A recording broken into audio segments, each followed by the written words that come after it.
Oi pessoal, tudo bem? Vamos dar sequência à nossa aula sobre funções contínuas. Hoje eu quero trabalhar com continuidade sequencial, ou seja, relacionar o conceito de função contínua com o conceito de sequências convergentes. E a gente quer fazer isso principalmente para usar vários resultados que a gente já demonstrou para sequências. Inclusive tem alguns resultados da seção 2.3 que eu não falei na aula anterior, mas é porque eu optei em primeiro falar sobre essa convergência sequencial, apresentar um resultado que a gente, a continuidade sequencial, apresentar o resultado que a gente tem aqui, para depois tratar daqueles exemplos, ok? Bom, então eu começo trazendo primeira questão, né? A gente vai considerar, sempre que aparecer i aqui, mesmo que não remeta de novo, ele é um intervalo da reta, tá? E o primeiro resultado ainda não fala sobre sequências, mas é um resultado de permanência de sinal. Então, vamos lá. É o lema, ele está fora de ordem, mas eu achei melhor trazer ele primeiro. Então, eu tenho uma função f definida no intervalo i em R, uma função contínua. Se num ponto x0 de i eu tiver que a minha f de x0 é positiva ou negativa, então existe um delta tal que para x próximo de x0, dentro dessa distância delta daqui, a minha função vai ser positiva ou, respectivamente, negativa, né? Então, ou seja, eu estou falando de permanência, se a f de x0 é positiva, numa vizinhança próximo de x0, a minha função é positiva. Se a minha função for negativa, numa vizinhança, a minha função vai ser negativa, ok? Eu vou fazer a demonstração para o caso em que a f de x0 é negativa. A f de x0 positiva está feita no livro, então vocês podem conferir lá, mas é análoga também, tá bom? Então, aqui, como a gente sabe que a função é contínua, então, dado um epsilon, existe um delta. Para encontrar esse intervalo onde ela é negativa daqui, eu vou pegar um epsilon especial, né? Então, aqui, seja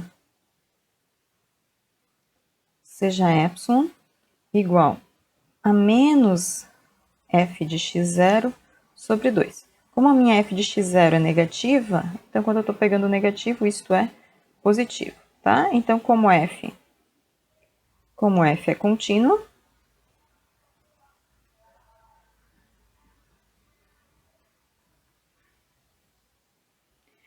existe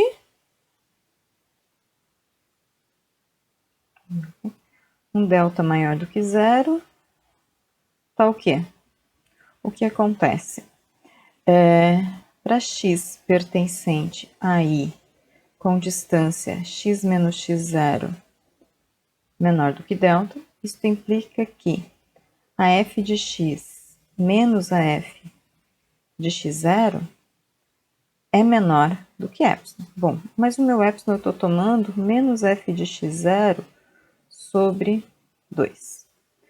Então, eu vou reescrever isto abrindo o meu intervalo daqui, né? Então, se eu pegar x em i, x menos x0 menor do que delta, isso implica. Bom, abrindo isso daqui, eu vou ter f de x0 menos epsilon, então vai ficar menos, então vai ficar mais f de x0 sobre 2, menor do que o f de x, que por sua vez é menor do que o f de x0, mais epsilon. Então, menos f de x0 sobre 2. Bom, fazendo essas contas, somando aqui, a gente tem que, para x em i com distância no máximo delta de x0, então aqui eu vou ter 3 f de x0 sobre 2, que vai ser menor do que o f de x, e do lado de cá vai sobrar f de x0 sobre 2. Bom, mas como o meu f de x0 era negativo, então isso é menor do que zero. Ou seja, a minha função é negativa nesse intervalo centrado em x0 de comprimento delta. Ok? Então, a gente provou que a função é positiva, a função é, se o f de x0 é negativo, então a função é negativa próximo de x0. Equivalentemente, se for positiva, a função vai ser positiva. Ok? Bom, o próximo resultado é agora o teorema que vai relacionar a convergência continuidade com convergência de sequências, tá? Então, estou chamando de teorema 1, é o 2.44 do livro. Se eu tenho uma função contínua no intervalo, né, uma função é contínua no intervalo, C e somente C, então é uma caracterização, né? Para todo ponto do intervalo e toda sequência de elementos de I, o que a gente tem? Se essa sequência converge para A, então o limite de F da sequência, né, eu estou construindo uma nova sequência daqui, né, vai convergir para F de A, tá? Então, se a função é contínua, qualquer sequência que eu pegue convergindo para um ponto, os Fs dessa sequência vão convergir para F do ponto, e reciprocamente. Se eu tiver que para qualquer sequência que converja para o ponto, as Fs das sequências vão convergir para o ponto, então a função é contínua. Então aqui a gente tem um C e somente C, a gente vai demonstrar a ida, onde a gente tem como hipótese, né, que f é uma função contínua, e além disso a gente vai pegar, ela é uma função contínua no intervalo, então a gente vai pegar um ponto, né, de I e uma sequência em I que converge para esse ponto A, tá? E a gente quer provar que essa nova sequência, que é f de AN, vai convergir pro f de A, ok? Bom, então aqui, pela continuidade da f, a gente tem que, dado epsilon, existe um delta, tal que, né, quando x estiver próximo de A, o f de x estará próximo de f de A, né? Então, pela continuidade, de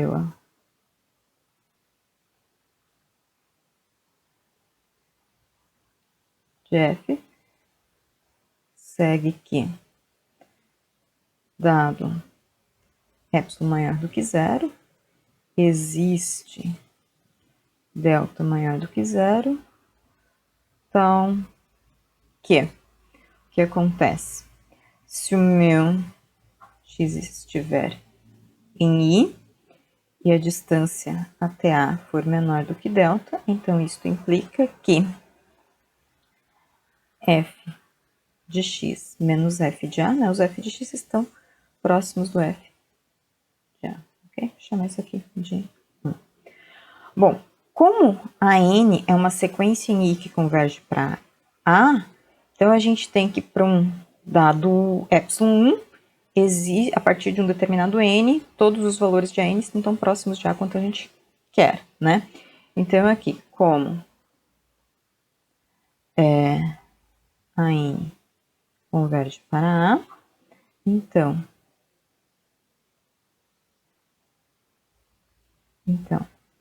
quem que eu vou tomar o epsilon 1, né, para essa relação aqui? Eu vou pegar exatamente esse delta daqui para eu poder depois juntar com essa informação daqui, que foi a mesma ideia que a gente já usou em outras demonstrações. Então, para meu epsilon 1 igual ao delta de cima, existe n0 pertencente aos naturais, tal que para n maior do que n0, eu vou ter que a n menos a vai ser menor do que delta, ok? E isso eu vou chamar de 2. Bom, agora o que eu vou fazer na verdade? Eu vou olhar 2 dentro daqui. Esses AN são elementos de I, então eles se encaixam aqui, né? Os ANs menos A são menores do que delta. Bom, mas então o F de AN menos F de A é menor do que epsilon, mas isso significa que a sequência F de AN converge para F de A, né? Então agora aqui, por 2 e 1, temos o meu n maior do que n0, implica que a n menos a é menor do que delta, aqui eu estou usando 2, mas isto implica, e agora eu vou usar o 1, né? Esses meus ANs estão em I, então o F de AN menos o F de A é menor do que epsilon. Bom, mas isso significa que F de AN converge para F de A. Então, a gente provou a implicação de ida. agora nós vamos para a implicação da volta. Okay? Vamos mostrar, então, a implicação de volta. Então, aqui como hipótese, a gente tem que, para todo A e toda sequência de elementos de I que converge para a imagem de f de AN também converge para A. E a gente quer provar que essa função é contínua. Como é que a gente vai demonstrar isso? A gente vai supor, por absurdo, que ela não é contínua num ponto de I. Né? Então, se ela... E a gente quer chegar numa contradição com isso. Né? Então, se a gente, supondo que ela não é contínua num ponto, chegar numa contradição, então significa que ela é contínua em todos os pontos. Né? Ou seja, supor não contínua num ponto nos leva numa contradição. Ok? Bom, supor que ela não é contínua significa que existe um epsilon, né? Então, aqui, vamos lá. Então, existe um epsilon maior do que zero, tal que para todo delta, né? Para todo delta maior do que zero, temos que f de x menos f de a é maior ou igual do que epsilon para algum, né? Não precisa ser para todo, né? Eu estou negando, então é para algum elemento de I que está a uma distância, desculpa, poderia ser, mas né, só colocar na ordem correta, delta de A, ok? Bom, o que a gente vai fazer? A gente vai construir uma sequência que converge para A e que os f's dela não vão convergir para f de A, né? Então, aqui, em particular, se é para todo delta, né? Então, em particular, essa é uma técnica bastante usada em várias demonstrações, né? Para cada n natural, eu vou considerar o meu delta 1 sobre n, tá?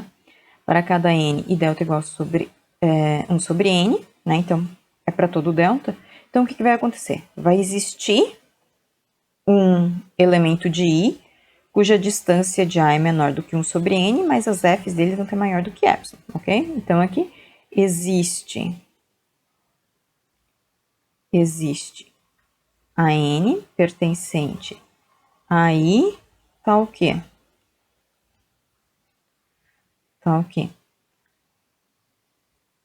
A n menos A é menor do que delta, desculpa, vamos colocar, é menor do que delta, mas vou colocar aqui que é meu delta, né, 1 sobre n, e agora as f's de AN menos f de A são maiores ou iguais do que epsilon. Mas o que a gente tem aqui? Ou seja, né? Ou seja, a n converge para A, né? Porque aqui está cada vez menor, então para n0 maior do que um determinado n, isso daqui é tão pequeno quanto eu queira, né? Para qualquer epsilon que eu pegue, sempre existe um 1 sobre n0 que é menor, né? Então, ou seja, a n converge para A. E f de AN não converge para f de A. Bom, mas isso contradiz a nossa hipótese, né? Contradição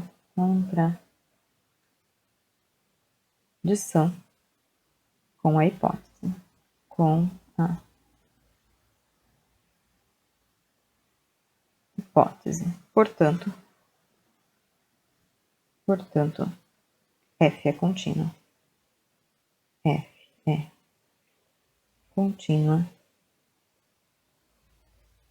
em I, ok? Então, a gente provou a ida e provou a volta desse resultado, ok?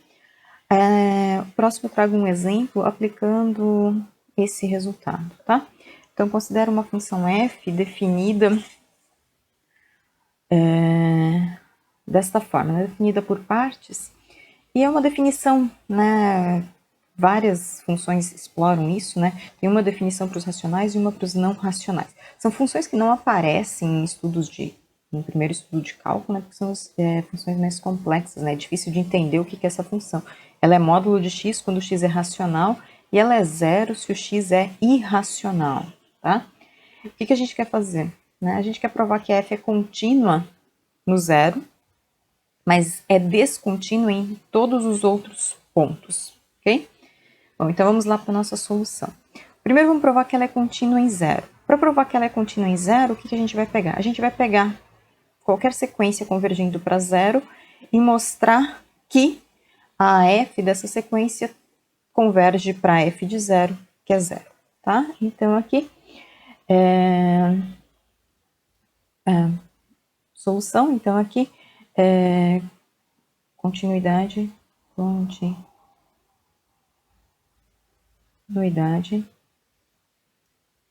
em zero, né? Então aqui, sejam xn uma sequência, desculpa, estou falando de sequência, contido que a gente usa, né? Uma sequência de racionais e yn uma sequência de não racionais, ou seja, de irracionais. Tal que, tais que xn converge para zero e yn converge para zero, ok? Então, a gente está pegando uma sequências quaisquer, né, sequências arbitrárias que convergem para zero. Por que eu posso garantir que existe uma sequência de racionais convergindo para zero? De racionais convergindo para zero é fácil, né? Só pega lá 1 sobre n converge para zero, a sequência constante 0, 0, 0 converge para zero e por aí vai, tá? E de irracionais? Bom, isso é devido à densidade, né? Tem um exercício na seção 2.1 que pede para provar que o conjunto dos racionais e dos irracionais são densos no conjunto dos reais. E uma consequência dessa densidade é que para qualquer ponto que a gente pegue, seja racional ou irracional, sempre existe uma sequência de racionais que converge para aquele ponto, existe uma sequência de irracionais que converge para aquele ponto, né? Temos, né? Então, com essa sequência que temos aqui. Bom, quem que vai ser f de xn? Pela definição, xn são os números racionais, então ela é módulo de xn. Bom, mas se xn converge para zero, módulo de xn também converge para zero. E quem que é f de yn? Bom, yn são irracionais, então as imagens pela f são zero, ou seja, é a função constante, mas isso também converge para zero, ok? Então, pelo teorema 1,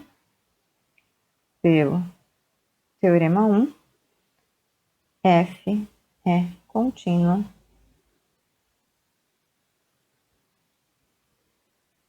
em zero, ok? E agora vamos mostrar a descontinuidade dos outros pontos, né? Então, vou pegar aqui, seja a diferente de zero, tá? E, de novo, eu vou pegar uma sequência de racionais que converge para A e uma sequência de irracionais que converge para A. E eu vou mostrar que uma dessas sequências não converge para f de A, tá? Então, aqui, seja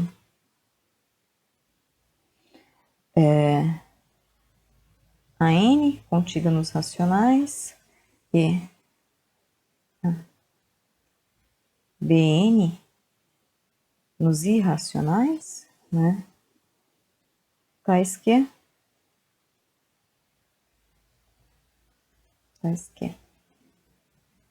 a n converge para A e, desculpa, para A, não para zero, né? E bn converge para A. Logo, o que a gente tem? F de a n é um número racional, então isso daqui é módulo de a n. Bom, mas se a n converge para A, isso daqui converge para módulo de A. um bom exercício para vocês fazerem essa demonstração daqui. E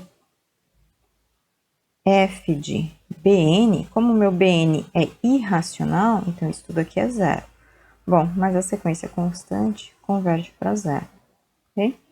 Então, o que a gente construiu aqui? A gente tem duas sequências convergindo para A, e as imagens dela, lembra que o meu A é diferente de zero, então o módulo de A é diferente de zero, que convergem para valores diferentes. Então, de novo, pelo teorema A, essa função agora não é contínua em A, né? Portanto, f não é contínua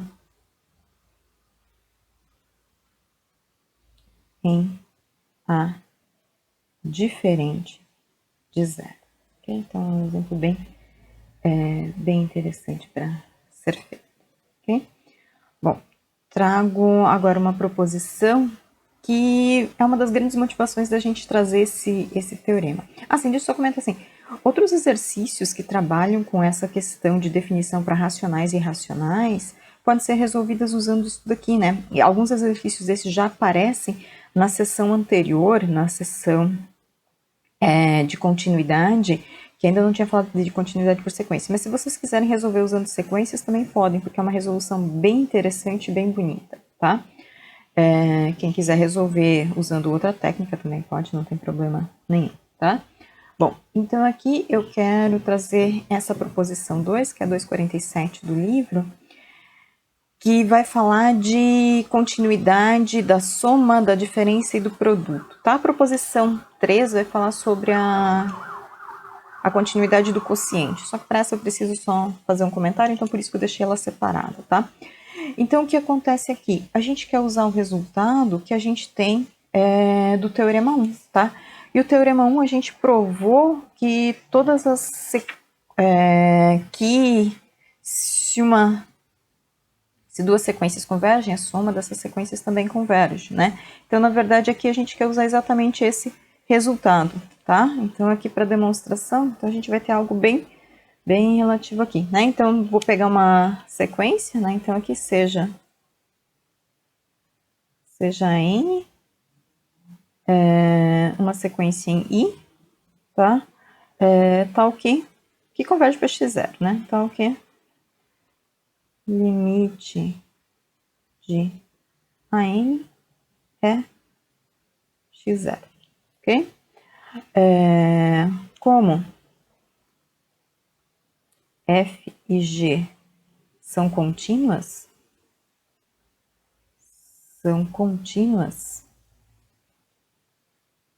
em x0, então, pelo teorema 1, né? Pelo teorema 1, segue que F de AN e G de AN converge para F de x0 e G de x0, né? Então, limite de F de AN é F de x0 e limite de G de AN é G de x0, ok? Bom, então agora aqui a gente vai usar o resultado que a gente tinha para sequências convergentes em relação à soma, a diferença e ao produto, tá? Então aqui, logo, pelas propriedades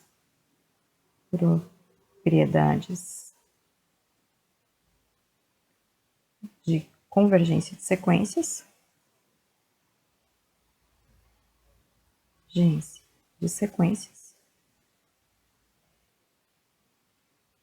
temos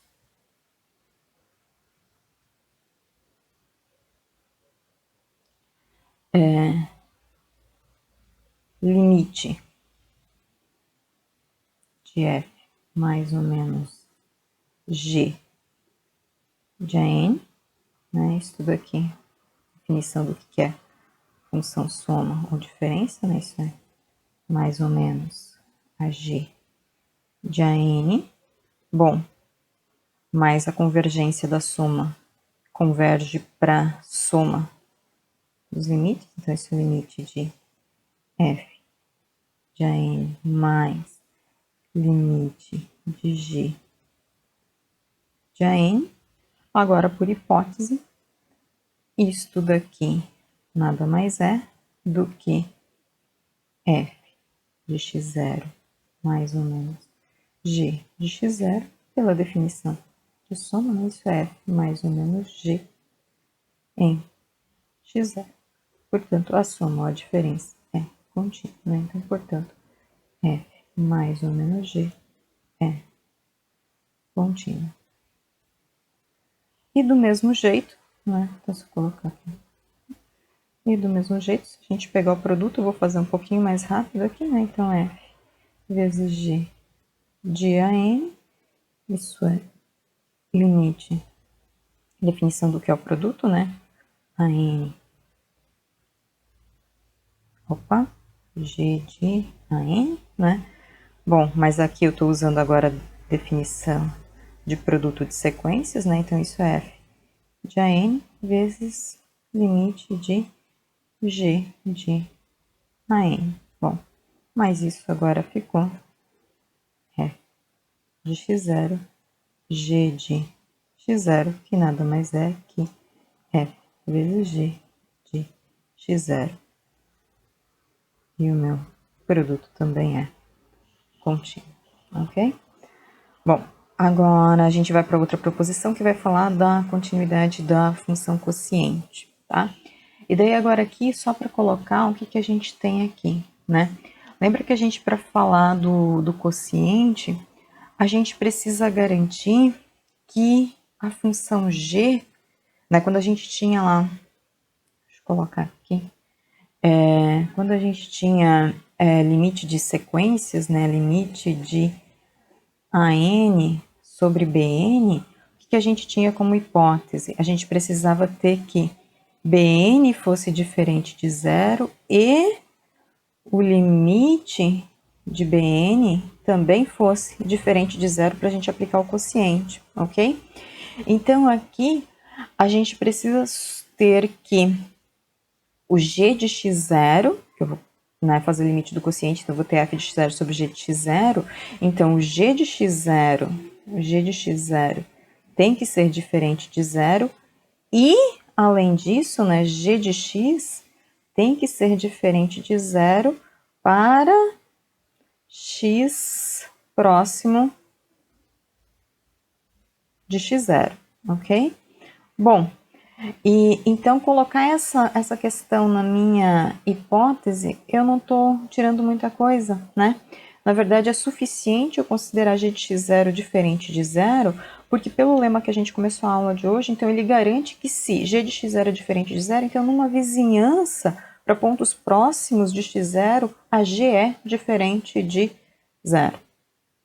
Então, com isso a gente pode usar a relação que a gente tinha antes da mesma maneira aqui, né? Então, aqui, como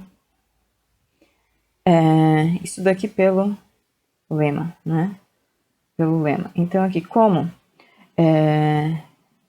f e g são contínuos, então, se eu tiver, se a n é uma sequência em I com a n convergindo para x0, então a gente sabe que f de AN converge para f de x0 e g de AN converge para g de x0. Aqui eu estou usando teorema 1, ok? E, né, o g de AN é diferente de zero pelo lema. E g de AN é diferente de zero. Tá? Então, a partir de um determinado índice, esses g de AN são zero. Logo, se a gente trabalhar com limite de f sobre g de AN, né? Isso tudo aqui, pela definição de quociente, é limite de f de AN sobre G de AN, mas se o meu G de AN é diferente de zero, então isso daqui é limite do quociente, AN sobre limite de G de AN, mas isso daqui então é F de x0 sobre G de x0, ou seja, isso é o quociente F sobre G de x0, né? E o quociente é contínuo também, desde que o denominador não seja zero, ok? Então, a gente conseguiu de maneira fácil, né, a continuidade da soma do produto, da diferença e do quociente. Na sequência, agora eu deixo alguns exemplos para vocês verem, e aí eu vou resgatar exemplos lá da seção anterior, tá? Que ele cita esse resultado da soma do produto, mas ele não faz. Então, toda função polinomial é contínua, né? O que você vai usar aqui? Você vai usar soma e produto, né? O exemplo 239 diz que toda função racional é contínua, né? Então, lembra lá que a nossa função racional, né? Ela é uma função racional, né? Uma função g de x, que é um p de x sobre q de x com p, q, funções polinomiais, né? Polinomiais, né? Então, aqui a gente vai usar no seu domínio, ou seja, onde a q for diferente de zero, né? Então, eu vou tirar as raízes de q e nestes pontos a minha função é contínua, tá? O exemplo 2.40 que fala de uma continuidade dessa função daqui, e aqui vai usar vários resultados, né? Então, tá usando o que aqui? Tá usando produto, né? Primeiro vai usar quociente, daí lógico tem que analisar se esse quociente daqui é diferente de zero, então tem que tirar os pontos onde ele é zero, tá? Depois tem aqui no quociente, então eu tenho x à oitava, que eu posso usar o produto, né? O produto a gente prova para 2, mas você passa por indução para n parcelas. Você tem uma soma aqui, a soma com cosseno. Lembra que o cosseno era um outro exercício para vocês verem que é uma função contínua. Então, no numerador, de novo, tem um produto, tem uma diferença, tem outro produto, tem o cosseno, tem polinômio, tem o seno daqui, ok? E aqui eu deixo o meu exercício 3, que na verdade é um exercício do livro, que é o 3.11. Eu conferi lá, ninguém tinha postado ele, tá? E daí vocês podem tomar esse exercício aqui para resolver, ok? Então, ele pega uma f definida de 0 até 1, de novo definida em racionais, uma coisa para racionais e outra coisa para irracionais, né? Ela vale 1 nos racionais e vale 0 nos irracionais, né? Para provar que ela é descontínua em todos os pontos. Bom, essa questão está na tarefa 13, então ela não conta como postagem nas outras resoluções daqui, ok? Bom, na sequência agora a gente fala sobre uma outra forma de continuidade, uma condição mais forte do que continuidade, tá? Que vai falar da continuidade uniforme, tá? O que diz a continuidade uniforme? Uma função é uniformemente contínua se para todo epsilon existe um delta, tal que... O que muda aqui? Eu vou pegar dois elementos, né? Quando a gente fala de continuidade uniforme, a gente não está olhando continuidade exatamente só no ponto, né? Então, aqui eu peguei para um epsilon maior que zero existe delta, tal que todo xy, cuja diferença for delta, isso está localizado em qualquer ponto do meu intervalo i, né? Então, aqui se a gente tem, aqui isso daqui é o nosso intervalo i, tá? Esse é o nosso intervalo i aqui. Então, não importa onde que eu vou pegar, se eu vou pegar xy aqui, ou se eu for pegar xy aqui, né? Desde que a diferença deles seja menor do que delta, a diferença das f's tem que ser menor do que epsilon, tá? Então, por que a gente diz que isso é uma definição mais forte? Observa que aqui eu não estou focado num ponto x0, eu só posso ir para a esquerda e direita x0. Não, eu estou passeando por todo o meu intervalo i, tá? E aí vem aquela questão que eu falei para vocês lá quando a gente definiu continuidade. Esse delta depende de quem? Lá ele dependia do epsilon e do ponto. Aqui ele não depende mais do ponto, né? Eu estou correndo solta dentro desse meu intervalo aqui, desde que eu pegue dois pontos cuja distância é menor do que delta, isto implicar que a diferença das imagens é menor do que epsilon, então eu tenho uma continuidade uniforme, ok? Tá? Então a primeira observação é exatamente isso, a escolha depende do delta, né? A escolha do delta depende apenas de epsilon, não mais de x0, então por isso que ela é uma definição um pouco mais forte, tá? E aí com isso eu deixo o meu exercício 4, tá, para vocês, que pede para provar que toda função uniformemente contínua é contínua, ok? Então, aqui tem duas coisas para provar. Prove que toda função uniformemente contínua é uma função contínua. Então, se ela satisfaz essa definição daqui, ela satisfaz a definição de continuidade. E a outra parte é para provar que a recíproca disso é falso, ou seja, existem funções que são contínuas, mas não são uniformemente contínuas. Então, assim, eu quero que dê o exemplo e eu quero que prove que ela não é uniformemente contínua, ok? Agora a gente vai ver a demonstração do teorema sobre funções uniformemente contínuas, né? Então, o teorema 2 diz que toda função contínua no intervalo fechado AB é uniformemente contínua. Então, observa aqui, não é uma função no intervalo qualquer, é uma função no intervalo fechado, né? Então, se ela for contínua, ela é uniformemente contínua. Demonstração. Bom, a gente vai supor, né, a gente vai fazer essa demonstração por absurdo, a gente vai supor que ela não é uniformemente contínua e chegar numa contradição em relação à continuidade. E a contradição que a gente vai chegar é construindo uma sequência e vendo que vai dar algum problema em algum lugar, né? Então, aqui, suponha, por absurdo,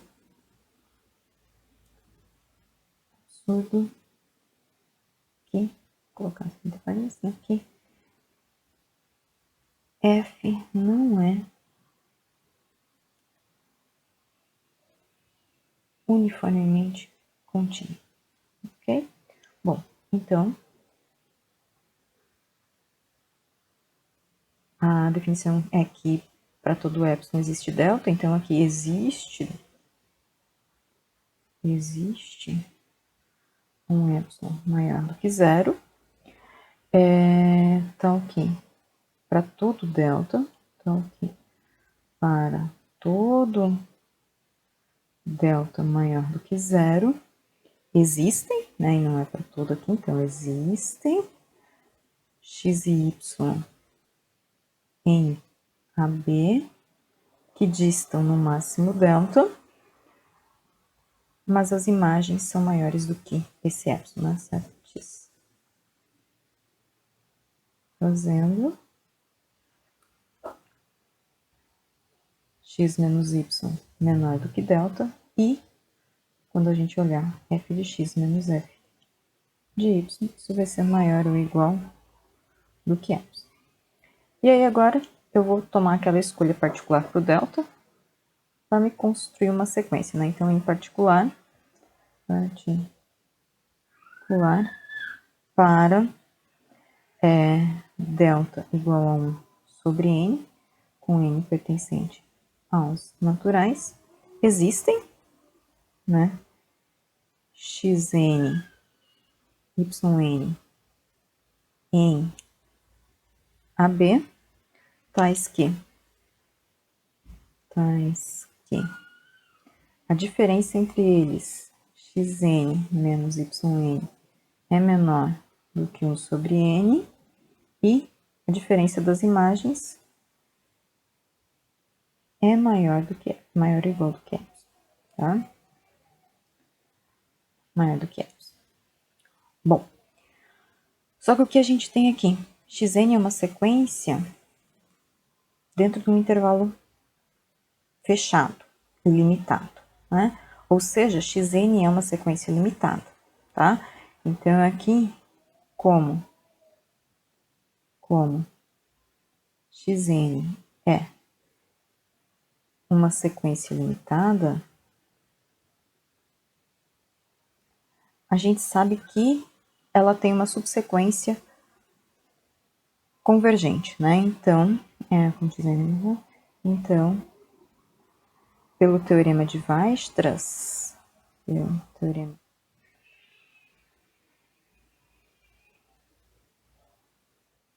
teorema de Weierstrass, que é o 2,26, né? 2,26.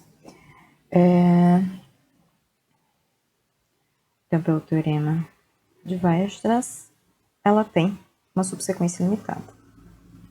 Desculpa, convergente. Ela tem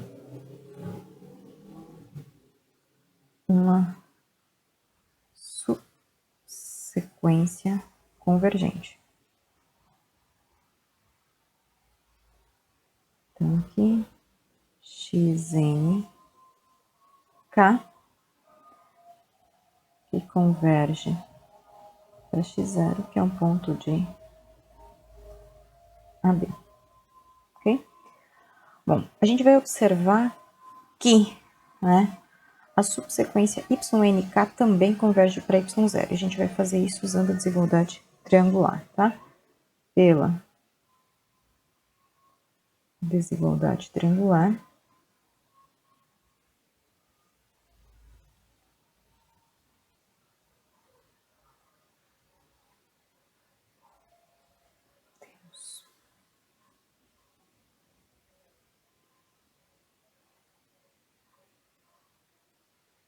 YNK menos x0. Eu vou somar e subtrair xnk e usar a desigualdade triangular. Então, eu vou ter YNK menos XNK mais XNK menos X0, né? Então, eu somei isso 3XNK e usei a desigualdade triangular. Bom, mas isso tudo aqui, então, é menor do que esse daqui, né?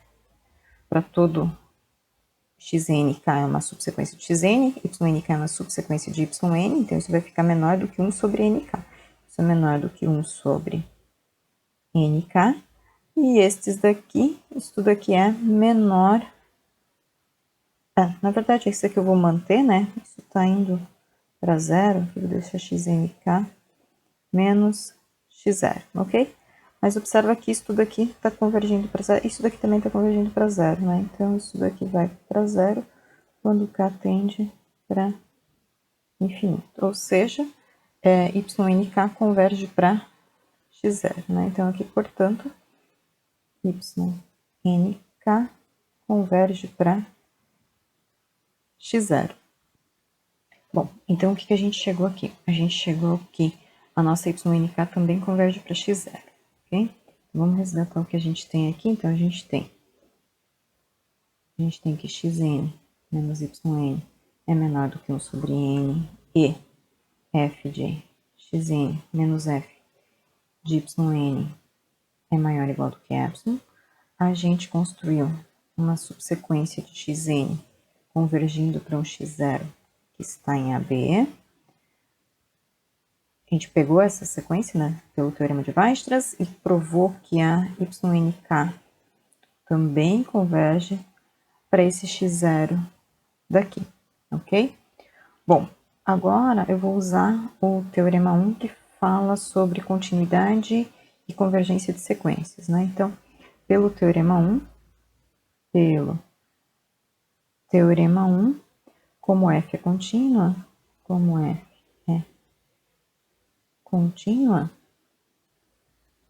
temos que limite de f de xn k menos f de yn k, né? Então, aqui eu estou usando a continuidade da f e a continuidade da função módulo, né? Então, estou fazendo uma composta aqui, né? Então, isso daqui vai ser f de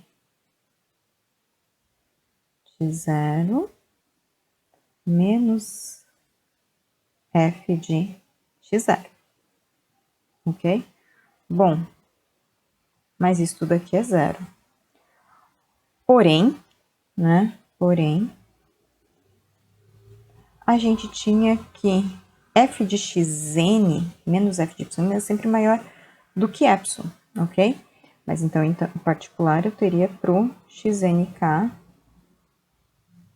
menos o f de ynk, isso daqui sempre maior ou igual do que epsilon, Bom, mas essas duas expressões são uma contradição. Se aqui o limite das duas está indo para zero, significa que para qualquer epsilon é maior do que zero em algum momento, né, a partir de algum determinado índice, isso daqui seria menor do que epsilon. Mas isso daqui, por outro lado, né, para todo nk natural, né? Então a gente tem uma contradição daqui, ok? Então aqui, contradição.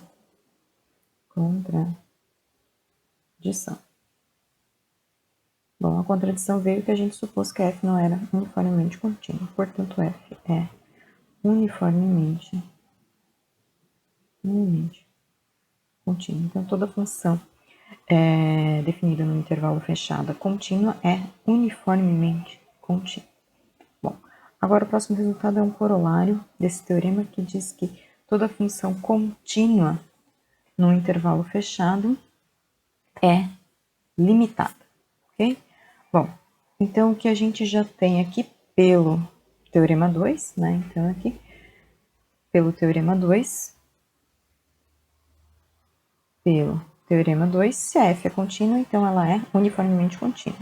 Teorema 2, f é uniformemente contínua. Então para epsilon igual a 1, existe delta maior do que zero, tá o quê? O que acontece? Se a gente pega xy no intervalo AB, tal que a distância entre eles é menor do que delta, né? Isso pela definição de uniformemente contínua, a diferença das f de x menos f de y vai ser menor do que 1. Vou chamar essa expressão aqui de 1. Agora eu vou pegar aqui uma partição do meu intervalo AB. Sejam xi pertencentes a AB, pegar meu i em 0, 1, até cá, né? Tal que tais que meu A é igual a x0, que é estritamente menor que o x1, que é estritamente menor que o x2, que é menor do que xk menos 1, que é menor que o xk, que parou lá em B, né? Ou seja, eu tinha meu intervalo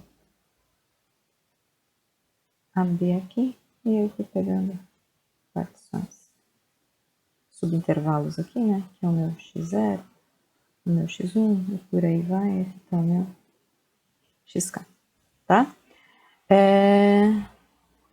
Desculpa, vírgula aqui. Com comprimento desses intervalos daqui, né? xi menos 1, sempre menor do que o delta lá de cima, né? Para 1 menor ou igual aqui, menor ou igual aqui, cá, né? Começa 1 porque aqui eu tenho o x0 aqui, ok? Sejam esses daqui e seja o máximo. Aqui eu tenho uma quantidade finita de elementos aqui, então eu vou pegar m como sendo o máximo dos valores absolutos dessas imagens daqui, né? Sempre em módulo, porque eu quero. Vou provar que é limitado se o módulo é f menor do que um número positivo x. K. Ok? Vou chamar isso aqui de 2. Ok? Bom, então eu vou mostrar que agora para qualquer x, f de x é menor do que uma constante. Então, seja x pertencente a AB. Bom, se ele está em AB, olha aqui. Então, se ele está em AB, ele está em algum desses subintervalos daqui, né? Então, x pertence a xj menos 1 xj para algum j entre 1 e k, tá? Aqui, e, né? Se eu fizer x menos xj menos 1, isto é menor ou igual do que o comprimento do intervalo inteiro, né? Eu estou pegando ele dentro desse intervalo, então se eu fizer a quebra aqui, a distância até xj menos 1 é menor do que o comprimento do intervalo inteiro, né? Xj menos 1, que é menor do que o delta que a gente começou lá no começo, ok? Bom, agora sim, né? Então, de 1 e 2, de 1 e 2, o que que a gente tem? Eu vou pegar o f de x. Bom, para estimar f de x, eu consigo fazer f de x menos o f de alguém, né? Que é a minha condição sobre a continuidade uniforme, tá? Mas para isso, esse meu alguém tem que estar no máximo delta. Então, o que eu vou pegar? Eu vou pegar exatamente esse daqui, esse xj menos 1. Então, eu vou somar e subtrair f de xj menos 1. Então, isso daqui eu posso escrever como f de x menos f de xj menos 1 mais f de xj menos 1. E agora eu vou usar a desigualdade triangular. Isso aqui é menor ou igual do que o f de x menos o f de xj menos 1, que vai ser menor do que 1, né? E menor... Opa, desculpa. Tem que somar ainda a outra parcela, né? Mais módulo de f de xj menos 1. Bom, mas isso agora por si é menor. Esse daqui é menor do que 1. Vou usar 1 por vez, né? Então, aqui eu usei 1, só para ficar mais claro, né? Então, aqui eu usei a relação em 1. Mas esses f de xj aqui são todos menores do que m, né? Então, isso daqui é menor ou igual do que 1 mais m. E aqui eu estou usando 2, ok? Bom, mas o que que aconteceu então? Portanto, o meu f de x em valor absoluto, o módulo dele, é menor do que 1 mais m, onde tanto 1 como m estão fixos. Isso daqui para todo x pertencente ao intervalo AB, ou seja, a minha função é limitada em AB. Legal? Então, isso é uma informação bem importante, né? Então, se a gente tem uma função contínua definida no intervalo fechado, ela sempre é limitada. O próximo teorema é um teorema bem importante que vem complementar esse corolário. Na verdade, ele vem dizer que mais do que ser limitada, ela assume o seu máximo e o seu mínimo dentro do intervalo, né? Esse é o teorema de Weierstrass, que é muito importante, bastante usado na análise e no cálculo, né? Então, ela diz aqui que se f é uma função contínua no intervalo fechado, então existem xmzinho e xmzão em AB, então elementos de AB, tais que o f de xm é o mínimo e o f de xmzão é o máximo dessa função no intervalo AB. Okay? Então, vamos ver a demonstração desse resultado daqui. Ok? Eu vou provar a existência do xm, né, que me garante o máximo. A outra, do mínimo, é análoga e está feita no livro. Ok? Bom, então o que acontece aqui? Como a minha função, eu estou com uma função contínua definida no intervalo fechado, a gente já sabe que ela é uniformemente contínua e a gente sabe pelo corolário anterior que ela é limitada. Então, se ela é limitada, voltando lá para a nossa definição, para a nossa seção 2.1, a gente sabe que ela admite supremo e ínfimo. No caso, eu estou interessado no supremo, né? Então, aqui, como f é limitada, existe, que eu vou chamar de m, né? Que é o sup dos valores de f de x, parênteses, né? Tá, ok? X pertence ao intervalo fechado AB, ok? Agora, tem um exercício 1.8 da seção 2.1, né? Logo, deixa eu colocar isso aqui, logo, pelo exercício 1.8 da seção 2.1, um exercício que eu gostaria que vocês vissem. Eu acho que alguém já postou ele, inclusive, mas para vocês darem uma olhadinha, ele é um exercício bem legal, né? Página 75. Se existe o supremo, ele garante que tem uma sequência que converge para esse tem uma sequência que converge para esse supremo aqui, né? Então, aqui existe uma sequência xn, pertence... Opa, estou falando da sequência contida.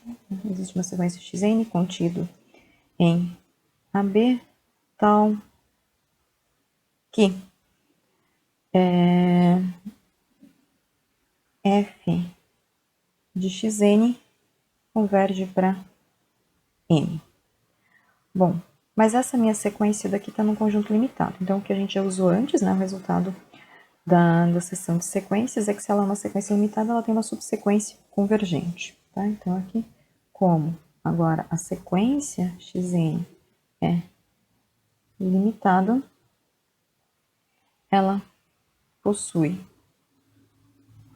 uma subsequência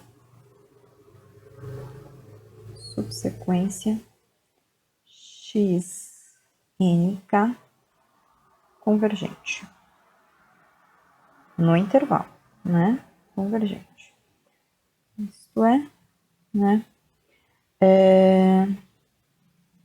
Xnk converge para um x1, que é alguém que está em AB. Como f é contínuo, né? Como f é contínuo,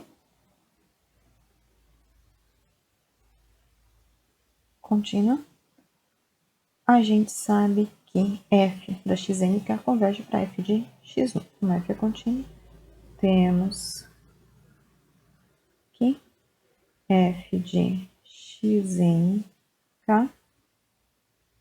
converge para f de x1, ok? Bom, mas, por outro lado, essa f de xnk é uma subsequência dessa f de xn que é convergente, ok? Então, aqui, como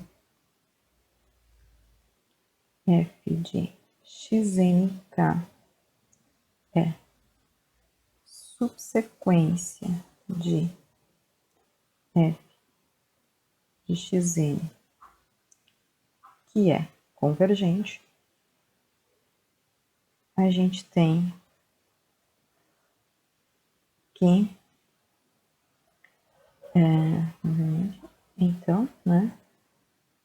Então, ela converge para o mesmo limite da sequência. Limite de f de xnk é igual ao limite de f de xn, que foi o que a gente chamou de m, que é o supremo do meu conjunto, tá?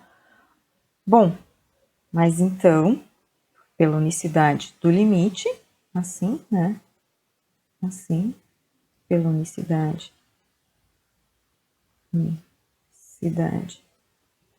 do limite, temos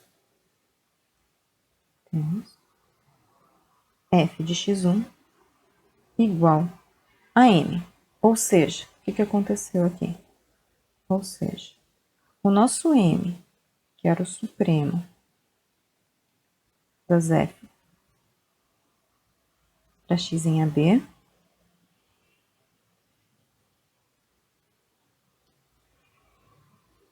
é f de x1. Bom, mas então esse cara pertence ao conjunto dos f's de x, porque o meu x1 é o elemento de AB, ok? Bom, se ele pertence a esse conjunto daqui, então esse m, que é o f de x1, é o máximo do conjunto, né? Se o supremo está no conjunto, ele é o máximo do conjunto. E aí a gente provou para o máximo, o mínimo.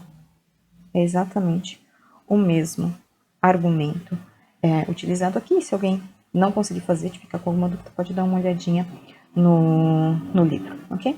Eu termino a aula por aqui, repito de novo, né, as referências que eu estou usando e daqui a pouquinho eu vou, né, a gente se vê de novo, tem o terceiro vídeo para falar sobre o teorema do valor intermediário, que é um resultado muito importante para funções contínuas e é um teorema que a ideia intuitiva dele eu defendo que possa ser usado no ensino básico, ok? Obrigada e até logo mais.